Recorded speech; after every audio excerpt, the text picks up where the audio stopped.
kita adalah komplikasi dari penyakit diabetes, salah satunya adalah ulkus diabetikum. Nah, nanti seperti biasa, Dokter Winda akan menjelaskan materinya. Bapak Ibu bisa bertanya setelah Dokter Winda selesai menjelaskan materinya. Nah, tentunya saya juga akan membuka eh, sesi testimoni ya. Jadi jika Bapak Ibu ada yang ingin memberikan testimoninya atau kesaksiannya tentang konsumsi coaflavanol, bisa langsung menyalakan mikrofonnya dan juga kameranya.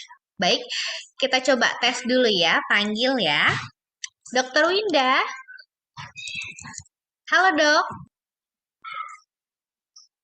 Dokter Winda,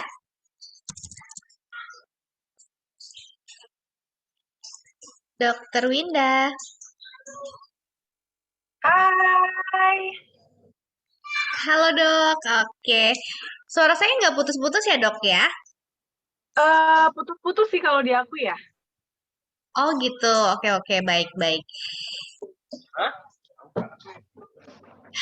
Oke baik, kita langsung mulai saja ya dokter ya. Oke. Hai teman-teman FHI, gimana kabarnya hari ini? Sehat ya. Eh, Sekarang cuaca seperti biasa ya. Bukan seperti biasa sih, tapi seperti kemarin-kemarin masih belum menentukan sikapnya apakah mau musim hujan, masih mau musim hujan atau sudah mau pindah ke musim kemarau ya. Kayaknya musim ini sekarang lagi berebutan ya, berebutan dengan waktu siapa yang mau muncul. Tapi ya sudahlah ya, yang penting di sini kita adalah harus menjaga kesehatan kita supaya nggak gampang sakit karena memang pancaroba kayak gini tuh justru lagi biangnya penyakit banget ya. Yang lah, yang jadi apa sih namanya masuk angin dan segala macam-macam. Ya. Gimana Pak? Oke, mungkin boleh bantu di mute ya. Oke, iya. Oke, teman-teman, hari ini saya mau bawain itu tentang coaflavanol untuk penderita ulkus diabetikum. Apa sih itu sebenarnya ulkus diabetikum? Sebenarnya mungkin teman-teman beberapa ada yang sudah familiar dengan ulkus diabetikum ini ya. Biasanya teman-teman tuh bisa bilangnya kalau nggak ulkus diabetikum atau gangren biasanya suka ngomongnya. Jadi di sini kondisi ini adalah kondisi di mana ada luka, terutama pada tungkai kaki bawah biasanya. Jadi pada kaki ya, bagian bawah, biasanya paling sering itu bagian telapak kaki awal mulanya, atau bisa juga dari jari-jari. Nah, atau bisa juga pada bagian-bagian tubuh lain yang biasanya itu sering ketekan gitu ya. Memang makanya kenapa paling sering kaki, karena kan kaki kan kita pakai jalan ya, jadi sering mendapatkan tekanan gitu ya. Akibatnya jadi ada gangguan aliran darah yang mempengaruhi pada persyaratan perifer di sana ya. Sehingga akibatnya nih biasanya tuh awal mulanya itu jadi mengalami nyeri, kebas, baal ya. Sampai akhirnya kalau misalnya terjadi luka itu bahkan nggak terasa kalau ada luka di sana. Akibatnya luka ini bisa nggak dirawat dan makin lama makin berat itu bisa sampai menyebabkan kematian jaringan yang makin lama makin meluas. Bisa infeksi dari kuman saprofit. Slide.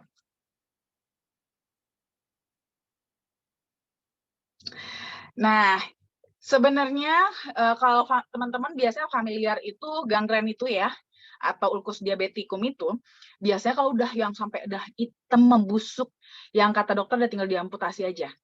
Itu justru sudah tahap akhir, teman-teman, derajat yang terakhir. Nah, sebenarnya kalau udah seperti itu, sebenarnya udah berat banget kondisinya. Kalau bisa dideteksinya justru jauh sebelum itu, sebelum sampai separah itu. Jadi, mulai dari derajat 0 terlebih dahulu. Derajat 0 itu seperti apa? Derajat 0 ini teman-teman tuh belum ada luka terbuka. Ya, kulitnya masih utuh ya. Paling itu baru dalam bentuk kayak kapalan ataupun lecet-lecet aja. Ya, lecet-lecet ringan gitu ya. Nah, baru sampai tahap itu sudah masuk derajat 0, teman-teman. Nah, kalau ini nggak dirawat atau dibiarin begitu aja, itu bisa nanti masuk ke derajat 1. Nah, derajat 1 ini dia sudah mulai mengelupas ya. Sudah mulai mengelupas. Jadi itu sudah mulai ada luka-luka yang lebih dangkal gitu ya. Jadi udah lukanya udah lebih masuk, lebih dalam, tapi masih cukup dangkal, belum dalam-dalam banget. Jadi hanya sebatas kulit aja. Kalau ini nggak dirawat juga, itu makin berat, bisa masuk ke derajat 2. Nah, derajat 2 inilah biasanya kita bilang tuh udah mulai bolong, ya. Jadi udah mulai kelihatan nih dalemannya ya, ototnya, bahkan ada pada beberapa itu sudah mulai kelihatan tulang di bagian dalamnya, ya. Slide. Nah, derajat 3, nah ini sudah mulai bernanah, ya. Sudah mulai ada bernanah, ya. Jadi udah mulai ada, tapi belum sampai membusuk. Jadi masih baru infeksi, dia sudah mulai makin berat di sini. Nah, kalau ini nggak dirawat dengan benar, tidak segera bisa gangren, itu sudah mulai membusuk. Tapi baru bagian ujung kakinya aja biasanya. Jadi setengah telapak kaki itu aja yang menghitam, ya, bagian ujungnya aja. Nah, yang paling berat itu kalau sudah derajat 5, itu seluruh telapak kakinya itu udah kena. Kadang-kadang pada beberapa orang itu sudah sampai ke ankle ini, apa ya bilangnya, ankle bahasa Indonesia apa sih? Itulah ya, ankle. Jadi mata kaki. Nah, itu sampai mata kaki gitu ya, atau bahkan sudah agak naik lagi ke atas. Nah, nanti inilah yang akan mempengaruhi teman-teman kalau harus diamputasi itu sampai batas yang mana. Nah, jadi batas amputasinya itu adalah sampai batas persendian yang masih sehat, yang terdekat. Jadi kalau seandainya tadi nih ya, kalau kayak derajat 4, itu kan dia masih setengah nih. Setengah aja, ya. Setengah aja, berarti diamputasinya sampai semata kakinya. Nah, tapi kalau seandainya sudah sampai seluruhnya seperti ini, bahkan mata kakinya bagian ankle-nya juga sudah kena atau bahkan sudah agak ke atas, itu bisa diamputasinya sampai lutut. Gitu, ya. Serem ya? Slide.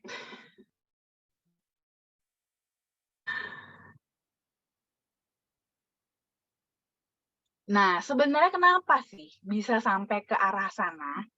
Nah, karena itu terjadi kegagalan dalam proses penyembuhan lukanya. Harusnya kalau ada luka di awal, itu luka ini harusnya menutup. Tapi karena dia gagal menutup, yang ada malah makin terbuka, jadi infeksi, makin meradang, akhirnya jadi udah deh makin membusuk kemana-mana ya. Normalnya proses penyembuhan luka itu mulai dari adanya namanya fase hemostasis. Nah, hemostasis ini adalah fase perdarahannya, ya, berdarah-darah. Jadi keluar di perdarahannya, setelah berdarah, jadi kan biasanya kalau selesai berdarah, nah nanti dia akan lanjut ke fase selanjutnya adalah namanya fase inflamasi. Inilah fase sebenarnya yang paling lama ya. Jadi fase peradangannya. Di sini biasanya kalau teman-teman lihat ya, atau yang punya pengalaman dengan luka, kita habis luka terus berdarah, nanti setelah darahnya sudah berhenti, itu tuh agak bengkak gitu ya, agak membengkak, terus kemerahan ya, seperti lebam gitu kan. Itu namanya fase inflamasi. Lagi fase pembengkakan di sini. Nah, di sini yang sering terjadi kegagalan teman-teman. Karena kan di sini adalah fase lagi aktif-aktifnya nih antara makrofag dan juga fibroblast di kulit kita. Jadi fibroblast itu perannya adalah untuk mempersiapkan penutupan penutupan lukanya. Sedangkan makrofag yang bagian bersihin dari kuman supaya jangan nih sampai ditutup tapi ada kuman yang terjebak di dalam. Kalau nggak nanti infeksinya bisa makin meluas. Nah, tapi di sini kalau fase ini nggak selesai, dia nggak bisa lanjut ke fase selanjutnya, itu proliferasi. Nah ya kalau sudah selesai dulu dari fase inflamasi, makrofagnya sudah siap tidihnya, fibroblast bisa mulai membentuk sel-sel baru ya, masuk ke namanya fase proliferasi. Nah, nanti setelah dibentuk yang sel-sel barunya, nanti tinggal sel-sel baru ini dimatangkan. Setelah matang, tertutup deh lukanya. Nah, kalau pada kasus diabetes ya, ulkus diabetik ini, fase inflamasi yang gagal teman-teman. Jadi si makrofag ini kan tadi kan bagiannya bersih-bersih, tapi bersih-bersihnya lama banget, gagal terus. Kenapa? Karena di situ kan pada pasien diabetes itu kan gulanya tinggi ya. Gulanya tinggi, akibatnya gula itu kan adalah makanan. Sedangkan ini lukanya kebuka. Lukanya kebuka dan di situ ada makanan. Dan ini bisa berpotensi untuk mengundang kuman-kuman untuk datang ke luka tersebut. Akibatnya makrofagnya jadi terus kerja. Nggak kelar-kelar pekerjaannya dalam bersih-bersih tadi. Akhirnya inflamasinya jadi berkepanjangan. Nggak ketutup-tutup juga. Nah, bukannya tertutup, malah makin membesar lukanya. Yang tadi mungkin lukanya kecil, makin lama makin membesar, makin membesar, makin membesar, dan tidak teratasi. Akhirnya sampai jadi parah kepada gangren. Slide. Nah, dari hasil penelitian, teman-teman, ternyata flavonoid itu punya manfaat juga untuk kasus ulkus diabeticum ini. Bahkan tidak hanya ulkus diabeticum ya, tapi luka-luka secara keseluruhan. Dari hasil penelitian ternyata itu hanya 0,31 mg aja, dia punya fungsi sebagai antioksidan, itu ternyata bisa menekan kadar leukosit dan juga makrofag di dalam range normal. Jadi supaya nggak terlalu aktif tuh tadi makrofagnya untuk bersih-bersih. Jadi biar kerjanya itu jangan bersih-bersih mulu gitu loh. Jadi biar bisa segera ditutup lukanya. Nah, jadi di mana biasanya normalnya kalau seandainya pada pasien-pasien pada kondisi normal itu dia bisa sampai 1 bulan gitu ya. Nah, dengan senyawa flavonoid itu bisa dipersingkat gitu. Nah, selain itu juga dari flavonoid ini sendiri juga dia punya efek anti-inflamasi dan juga antioksidan, di mana memang ini sangat bagus sekali dalam proses penyembuhan luka. Jadi memang sangat bagus sekali untuk mempersingkat proses dari inflamasinya supaya bisa segera berganti ke fase proliferasi. Slide.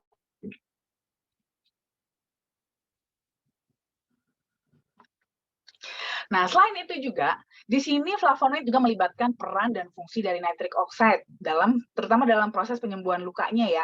Karena di sini memang diperlukan sekali antioksidan juga dari nitric oxide supaya mencegah dari kuman-kuman ataupun radikal bebas yang berusaha untuk merusak si sel-sel kulit yang baru ini. Karena kan walau bagaimanapun kan dia terpapar, dia dalam kondisi kebuka.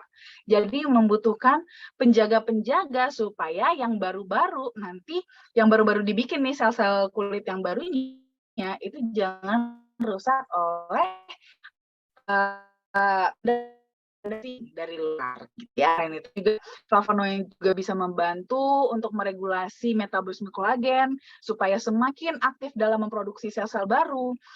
Dan juga flavonoid juga selain itu ya sebagai antioksidan itu bisa menghambat reaksi oksidatif yang berlebihan akibat dari proses inflamasinya. Karena kan kalau dari kita inflamasi berarti memang metabolisme di area tersebut itu akan meningkat.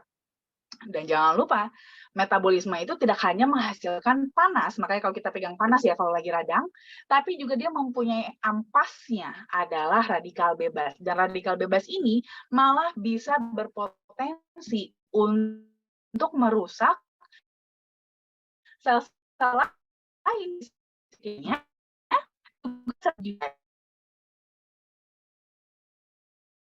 Antioksidan dari flavonoid ini, gitu ya. Slide.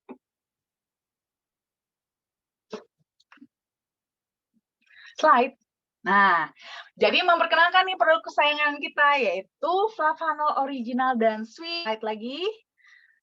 Serta flavanol DTM with L-arginine yang masih mengandung ekstrak biji kakao yang di dalamnya itu ada hampir 80% flavanol alami dari kokoanya, bukan yang ditambahkan. Slide. Nah, kalau kita ngomongin soal flavanol, itu kalau kita ngomongin soal polifenol. Kalau kita ngomongin polifenol, itu kita ngomongin di mengandung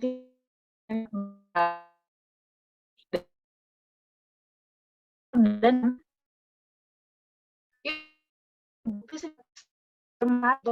fungsi kardio. Jadi kalau kita konsumsi kita mendapat manfaatnya 4 jam, yaitu jadi dilatasi atau pelebaran itu bisa jadi lebih lancar. Konsumsi dalam jangka lancar ya dan normal juga bisa membantu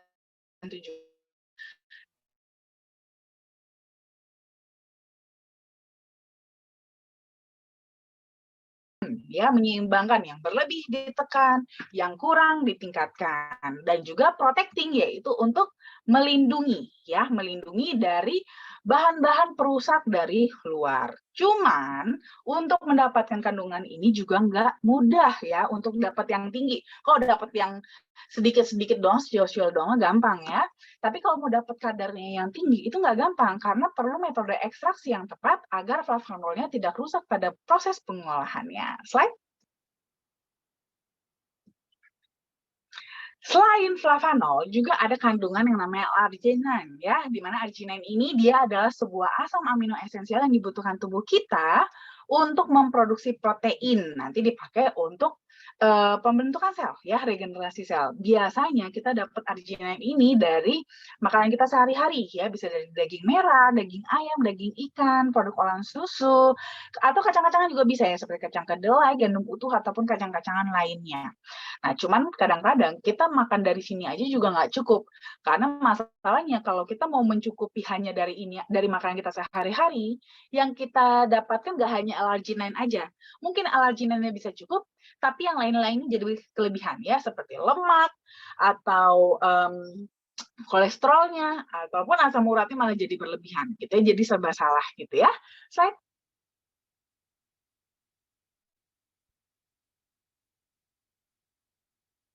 Nah, di sini yang unik teman-teman, arginine itu ternyata nggak cuma sekedar untuk regenerasi sel aja, tapi dia sendiri sebenarnya kalau diperlukan itu bisa berubah menjadi nitric oxide, di mana nitric oxide inilah yang punya peran tadi ya untuk membuat kita punya pembuluh darah itu jadi elastis, jadi lentur, supaya aliran darah kita bisa berjalan dengan lancar.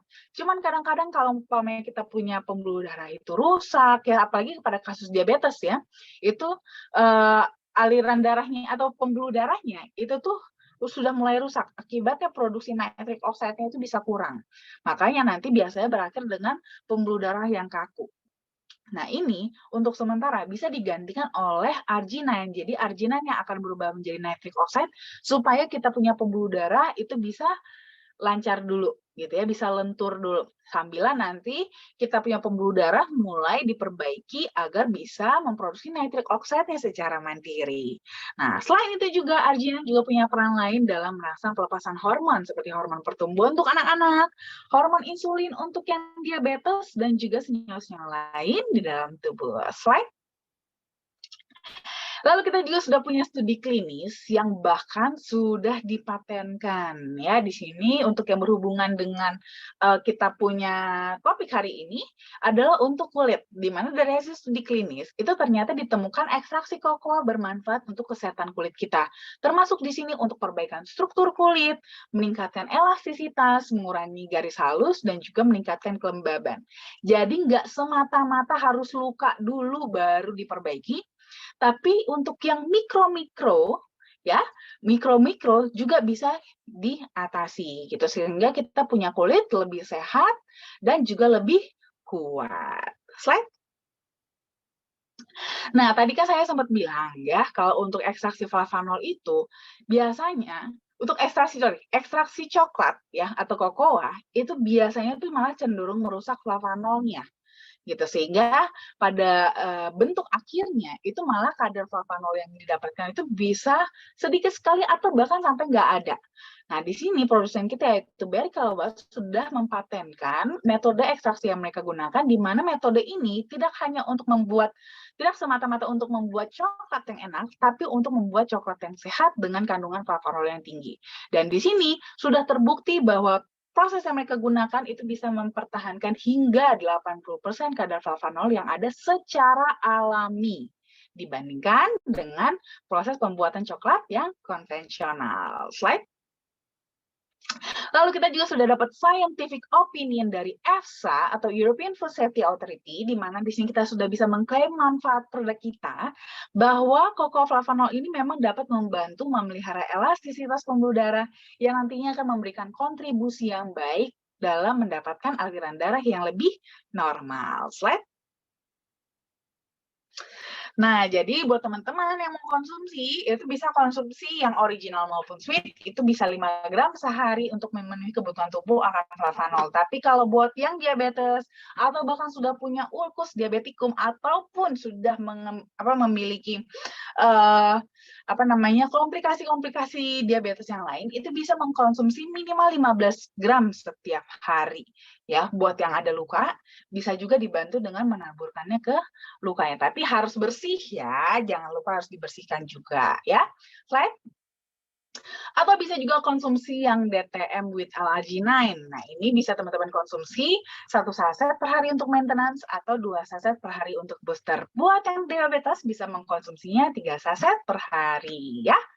Oke, terima kasih and stay healthy. Terima kasih banyak, Dokter Winda. Wow, keren ya. Nah, Bapak Ibu, itu dia. Ulkus diabetikum ini tadi yang dokter sudah jelaskan, salah satu komplikasi dari diabetes mellitus ya. Oke.